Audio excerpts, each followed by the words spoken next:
다음은 사람에 주목해보는 시간입니다. 오늘은 이렇게 두 사람, 김홍걸 전 의원과 그리고 고영욱 씨죠. 먼저 첫 번째, 이 김홍걸 전 의원은 왜 등장을 한 건지 기사 같이 볼까요?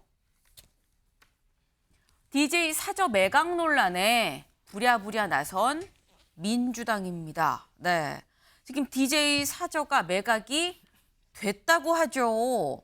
100억의 매각이 됐다고 합니다. 볼까요? 원래 DJ 사저 지금 실제 법적 소유자는 김홍걸 전 의원인데 김홍걸 전 의원이 누구한테 팔았느냐? 박모 씨 등 한 3명 정도 되는 이 일반인들한테 지금 팔았다라는 거예요. 근데 이 사람들이 커피 프랜차이즈 업체의 대표이다 보니까 혹시 이거 DJ 사저 뭐 기념관 이런 거가 아니라 커피숍이 되는 거야 라는 얘기도 그래서 나왔었습니다. 근데 지금 이 김홍걸 전 의원은 이걸 팔면서 상속세가 좀 부담이 된다라는 얘기로 그런 이유로 지금 팔 수밖에 없었다라고 얘기를 하는데 그래서 논란이 컸었죠. 이른바 동교동계가 좀 주축이 된 새로운 미래에서 직접 찾아가기도 했습니다. 보고 오실까요? 이 사전은 단순히 김대중 대통령님의 삼남 것이 아닙니다. 대한민국 국민의 것이요, 대한민국 민주주의 역사의 터전이요 상징입니다.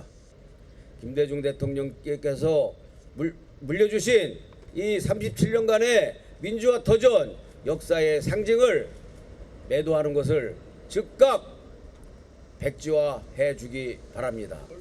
오늘 새로운 미래에서 김대중 전 대통령 사저 매각한 거에 대해 이제 민주당이 관심 별로 없다는 부분 지적하는 내용인데 김홍일 전 의원께서 상속세 관련된 어떤 부담이랄까 이런 것들 때문에 상당 기간 고통을 많이 받으셨고 또 그런 차원에서 불가피하게 사저가 매각이 됐는데 저희 당이 관심을 갖지 않은 사안은 아닙니다. 지도부에서 이것을 뭐 현안으로 놓고 토론을 하지는 않았습니다. 네, 장현주 변호사님. 네. 근데 김홍걸 의원이 사저를 매각을 하면서 네. 민주당 뭐 원로들이든 뭐 지도부든 논의를 안 한 겁니까? 글쎄요, 뭐 그 부분까지는 좀 더 확인을 해봐야 될 것 같기는 한데요. 네. 좀 물론 이런 논란이 발생한 것 자체가 참 아쉽고 안타깝고 그런 상황입니다. 많은 네. 국민분들도 다 그렇게 생각하실 것 같은데 저 동교동 사저가 그냥 개인의 사저의 의미를 넘어서는 것이잖아요. 결국 우리나라 민주화 정치의 역사인 것이고 그렇기 때문에 이 동교동 사저에 대해서는 기념관으로 기념회를 하는 그런 것으로 바꿔야 된다는 것이 또 이렇게 여사의 유지이기도 했습니다. 네. 그런데 그런 부분들이 지금 지켜지지 못하고 상속세 부담 때문에 개인의 소유물인 사저를 이제 파는 것 같은 그런 모양새가 돼버렸거든요. 물론 뭐 김홍걸 전 의원의 개인 소유인 사저인 것은 맞겠지만 뭐 법적으로는 그러할 수 있겠지만 사실 가지고 있는 정치적인 또 역사적인 의미를 생각한다라고 한다면 민주당이 그리고 민주당 지도부가 더 발빠르게 나섰어야 하는 것은 아니었느냐라는 지적 저는 있을 수 있다고 생각하고 따끔하게 그 지적 받아야 된다고 생각합니다. 그렇지만 이제라도 늦게라도 알게 됐고 이제라도 이제 나섰으니까요. 특히 뭐 박지원 의원도 뭐 사자를 털겠다 이런 얘기까지 나오고 있으니까 지도부 차원에서 그리고 민주당 차원에서 동교동 사저에 대해서 이게 개인에게 팔려나가는 일은 없도록 당연히 잘 막고 그리고 잘 그 이후에도 이 부분들을 잘 유지해 나갈 수 있도록 노력해야 될 것 같습니다. 네, 좀 늦은 감이 있지만 그래도 지금이라도 빨리 이 상황을 좀 수습을 해야 되는 게 좀 급선무인 것 같다라는 말씀을 하셨어요. 말씀 중에 나왔죠. 박지원 의원은 내 사재를 다 내놓겠다라는 얘기도 했습니다. 다음 기사 좀 볼까요? DJ 사저 지키러 총출동. 박지원 전 재산 내놓겠다. 네, 지금 어제 SNS 글들이 올라왔어요. 박지원 의원, 김민석 의원 등등해서 먼저 박지원 의원 뭐라고 했느냐. 매입자를 접촉을 해서 다시 매각을 하도록 좀 설득을 해보겠다. 스스로 가족 측근들이 솔선수범하고 국민과 민주당과 협의하자고 했다라고 얘기를 했습니다. 그래서 내가 가지고 있는 재산 한 6억 정도 되는데 이거 많진 않지만 나 다 쓰겠다. 사재 다시 매입하는데 라고 얘기를 했습니다. 더불어서 김민석 지금 현재 최고위원 후보죠. 이수순이면 수석 최고위원이 될 것 같다라는 얘기가 나오고 있는데 박지원 의원 전 재산 사저 회수에 내놓겠다는 결단을 했다. 그리고 이재명 전 대표께서도 DJ 유업을 이어야 할 주체로서 책임감을 갖고 풀어나갈 방법을 찾자고 말씀하셨다라고 얘기를 했습니다. 네.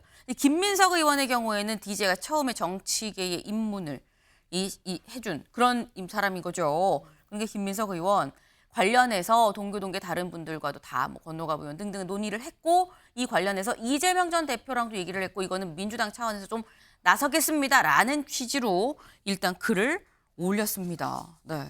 근데 늦었지만 뭐 상황을 좀 수습하겠다라는 건데 사실 이 상황에 대해서 가장 궁금한 건 김홍걸 전 의원의 입장인 거죠. 김홍걸 전 의원이 예전에 언론 인터뷰에서 뭐라고 얘기를 했었느냐라는 겁니다. 2020년, 한 4년 전인 거죠. 제가 사저를 아무한테나 팔아서 돈 챙기고 이럴 생각 전혀 없습니다라고 얘기를 했었어요. 어디까지나 동교동 집은 유지대로 김대중 2.25 기념관으로 꼭 만들겠습니다라고 얘기를 했었습니다. 이게 언론 인터뷰뿐만이 아니라 본인이 직접 자기 유튜브에서도 얘기를 했었는데 그 모습 잠깐 보고 올까요? 이 동교동 집은 1962년도부터 저희 부모님께서 사시던 집입니다. 많은 유품들이 여기 있고 돌아가신 두 분 어른의 손때가 묻은 물건들이 굉장히 많아요. 그래서 이 건물을 기념관으로 만들어서 그런 것들이 잘 정리되고 전시되고 많은 국민들이 와서 보실 수 있는 그런 시설이 될 수 있도록 지금 노력하고 있습니다. 네. 윤경호 위원님. 지금 김홍걸 전 의원 본인이 여기 우리 어머님 아버님 손때가 많이 묻어 있고 기념관으로 하겠다. 이거 팔아서 뭐 돈 생길 생각 없다라고도 얘기를 했는데 결국은 팔았어요. 전혀 앞뒤가 맞지 않네요. 저는 사실 이건 뭐 개인 자산이죠. 엄밀히 따지면. 법적으로. 예. 근데 김홍걸 의원이라는 분이 DJ의 삼남이죠. 김대중 대통령의 유업 운운하는 말을 할 자격이 별로 없어 보인다. 김대중 대통령의 정신을 제대로 계승, 뭐 승계 이런 거를 뭐 아들이니까 당연히 뭐 해야 될 일이다라고 뭐 볼 수 있을지 모르겠지만 저렇게 호언장담하고 과연 그 상속세 부담이라는 게 저는 뭐 구체적으로 그냥 경제적으로 돈이 없습니다 이건지 아니면 다른 뭐 복잡한 게 있는지 제가 알기에 아마 김대중 재단 이사장으로 있는 그 위에 형과 뭐 재산 다툼도 한때 했다는 거 아니에요. 그런 것들이 다 눈살을 찌푸리게 만드는 건데 모르겠습니다. 박지원 의원이 사죄를 털어서라도 하겠습니다. 이 말은 우리 다 같이 돈을 좀 모아봅시다. 이 말인지 네. 뭐 구체적으로 어떤 행동으로 이어질지는 모르겠지만 이런 것들이 사실 김대중 전 대통령의 뭐라고 그럴까 이미지를 좀 훼손하는 그런 결과만 저는 초래할 것 같아서 좀 안타깝습니다. 네. 좀 안타깝다라는 걸로 마무리를 하셨는데 정광재 대변인님. 전 그 아쉽고 안타까운 심정을 넘어서 좀 창피합니다. 이런 뉴스가 이렇게 대중의 언론에 부각되는 것이 사실 김홍걸 의원이요. 저 재산 신고 한번 봤습니다. 70억 넘는 자산가입니다. 2020년에요. 20억 넘는 아파트를 아들에게 증여한 적도 있고요. 2016년, 17년에 아파트 세 채를 매입해서 그 부동산 투기 의혹까지 불거질 정도로 상당히 논란의 중심에 있었던 인물이고 말씀하셨던 것처럼 형제 간의 이 저 집의 상속 문제를 두고도 법적 분쟁을 벌이기도 했었죠. 2020년에 정의당이 호부 견자라는 요지에 논평을 냈습니다. 호랑이 같은 아버지 밑에 강아지 같은 아들을 뒀다. 이런 얘기입니다. 제가 한 얘기가 아니라 2020년 정의당이 당시에 김홍걸 전 의원에 관련한 재산이 논란이 됐을 때 이런 논평을 낸 적이 있는데 스스로 한번 좀 돌이켜봐야 할 대목이 아닐까 생각합니다. 네, 스스로 좀 돌이켜봐야 할 시점이다라는 말씀을 하셨어요. 근데 그럼에도 불구하고 최수영 의원님, 사실 이게 재매입을 하겠다라는 게 지금 민주당의 얘기인 거고 동교동계 인사들의 얘기인 건데 재매입을 하고 싶어도 그러면 다시 이 100억 원에 산 아까 무슨 커피 프랜차이즈 업체 대표가 싫어요. 그렇죠. 라고 하면 어떻게 되는 겁니까? 저는 이 문제가 지금 이제 사실 왜 이렇게 지금 민주당 그 구주류 인사들이 나설까요? 국민 여론이 안 좋으니까 나서는 거예요. 처음부터 민주당은 무슨 정당이라고 했습니까?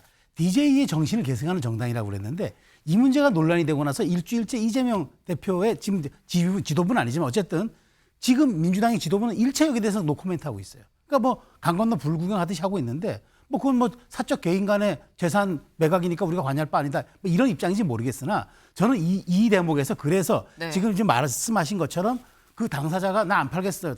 도로 나 내놓지 네. 않겠어요라고 하면 안 돼요. 그래서 저는 정부 여당이 나설 필요가 있다고 봐요. 그러니까 이 문제는 문화재 차원에서 접근을 해가지고 이거는 대한민국의 역사와 흔적이 근현대사의 모든 흔적이 담겨있는 오롯이 담겨있는 곳이므로 정부 여당이 나서서 설득하고 그다음에 다시 한다 그러면은 저는 이건 물꼬가 틀릴 수 있는데 다시 그냥 돈 줄 테니까 내놓으라? 명분 없죠.